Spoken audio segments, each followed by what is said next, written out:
Hello crafty friends, Carrie here. Welcome back to my channel. Today we are going to make artist trading coins, and for my base I'm going to use this empty cookie box. You could really use any heavy sturdy material. This is a 2.5-inch circle die, but I'm going to show you in case you don't have a die, you could take an object that's a 2.5-inch circle and trace it with a pencil.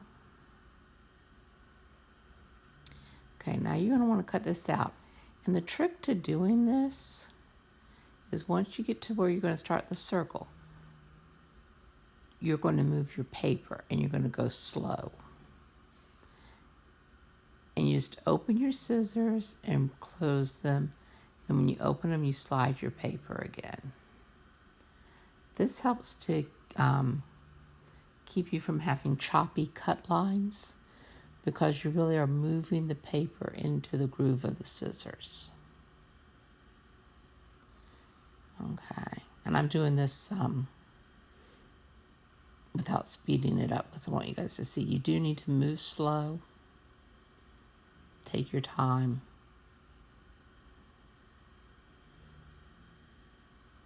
Okay. And then we have the circle, which is a pretty good circle. There are a few little rough spots. And so what I would do is take my sanding block and just come around it and sand it to smooth out any little bumps or rough edges so that you get a nice smooth circle. Okay, so I am going to use my die cutting machine and just cut out 6 of the cardboard pieces, which is what I'm doing here.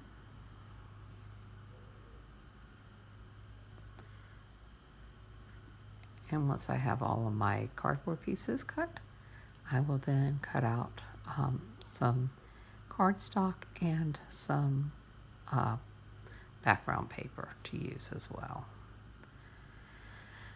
Once I have all of that done, I am going to take decoupage to put all my pieces together.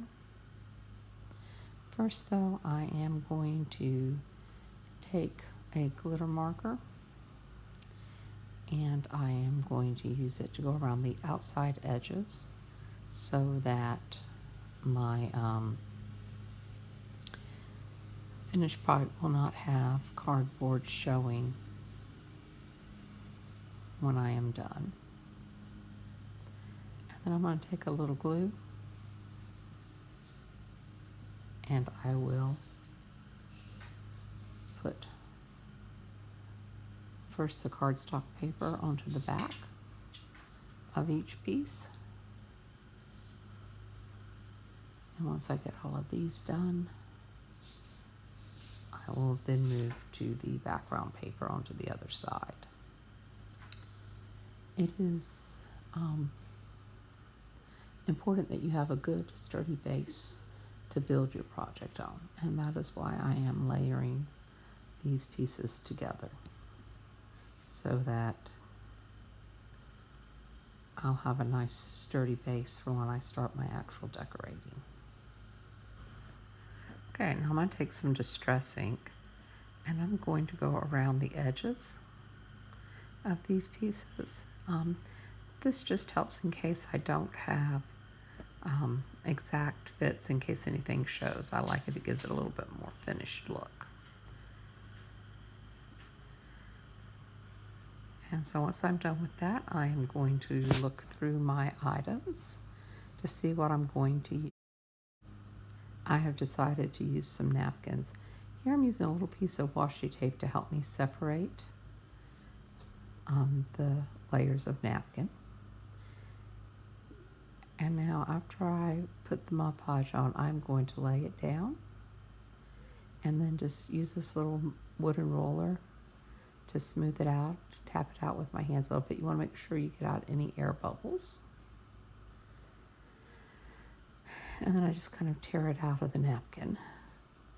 And I'm going to continue this with all 6. I use 2 different napkins, but I do cover all 6 pieces with a napkin. And then once I get all of my pieces done, I am going to take scissors, as you can see here, and just trim off the little excess bits of napkin from around the edge to give it a smooth finish. And then once I have all 6 of these done, I will be ready to move on with a little bit more decorating. So this is my beginning layers.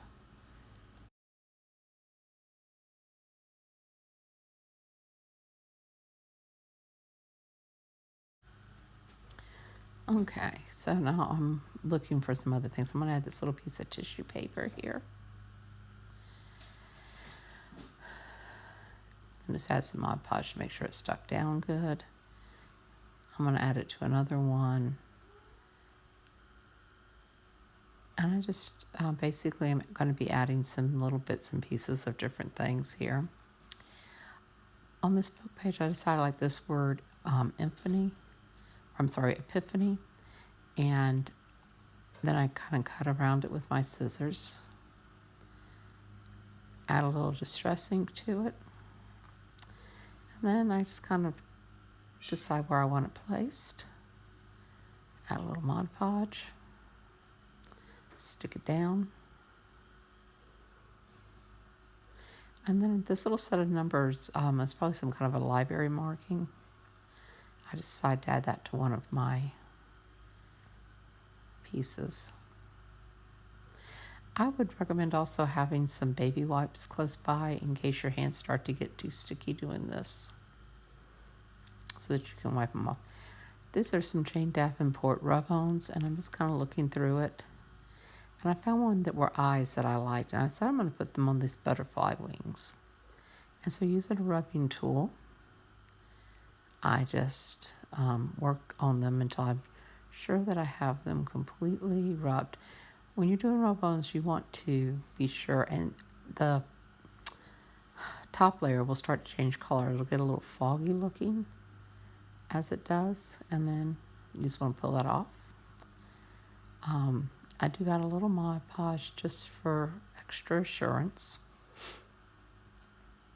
And then I'm going to use some ink and stamp a sentiment on one of these. I am testing it on a piece of paper first.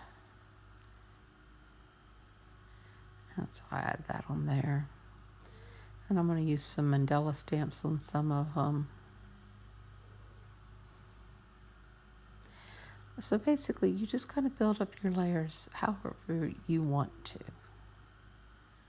You can use stamping, you can use stencils, you can use texture paste. Just kind of depends on what you want to do for your pieces. And there's my little baby wipe. And I stamp an eye on that one single wing there. And I'll do a little more stamping here.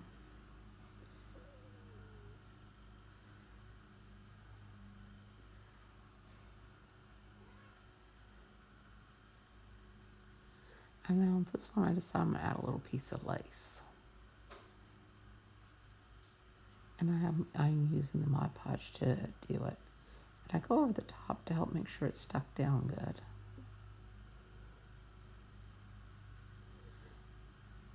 And I'm going to add a little ribbon rose.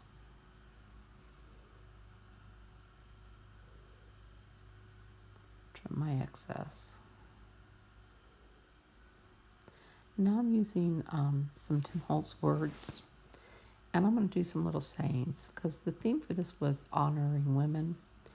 And what I kind of decided to do is I decided that I'm going to put encouraging sayings on all of them. And that's going to kind of be how I am using the theme for celebrating women. Here I'm adding some gold to the word celebrate, which I will later on decide I don't like. But anyway, for right now, I put in some gold on it.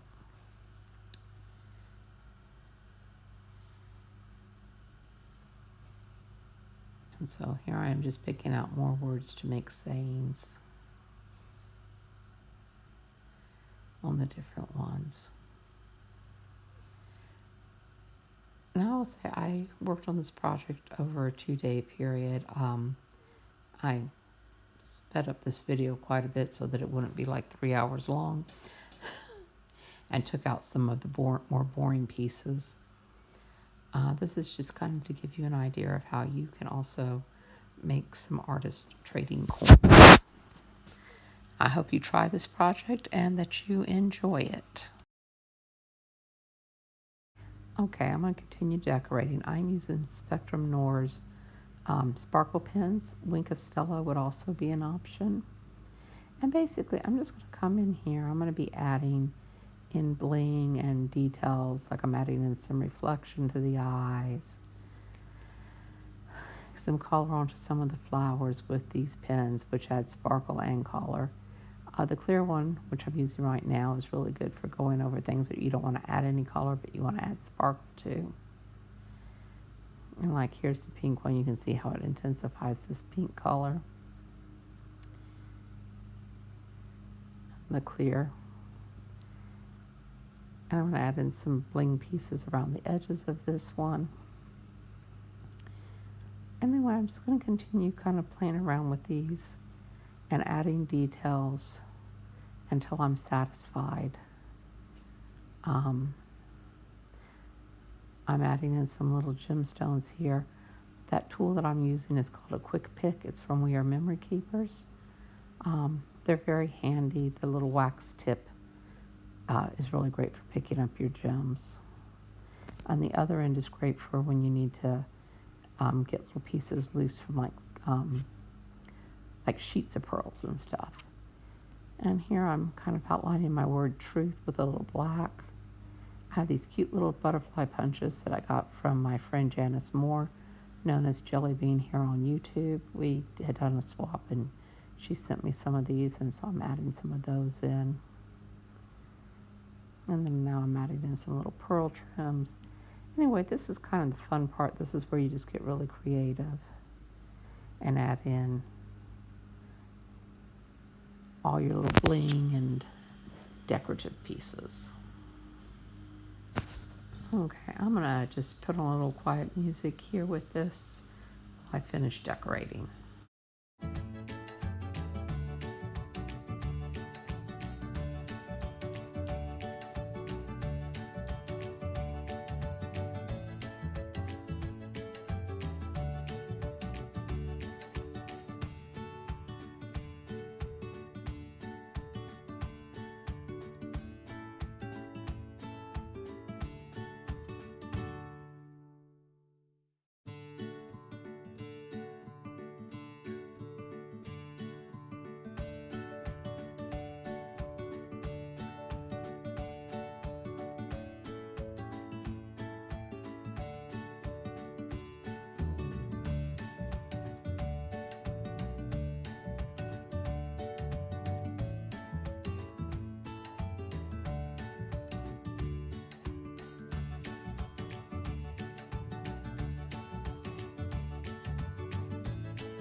Okay, now that I'm finishing up the decorating, the next step is to add in information on the back. So I'm going to use some archival ink, and I'm going to use this round stamp that I have that has lines on it, and I'm going to stamp it onto the back. And once I've done that, I add in the title, my name, the date, and my email. And then here are the finished coins and the backs. And you can see I number these 1 through 6. Thank you. I hope you enjoyed this video. Please give me a thumbs up if you did. Leave a comment below. If you haven't subscribed, please do. And just a short little announcement, I will be doing a giveaway hop coming up soon. So that's another reason to subscribe so you'll get notice when it happens. Thank you and have a great day.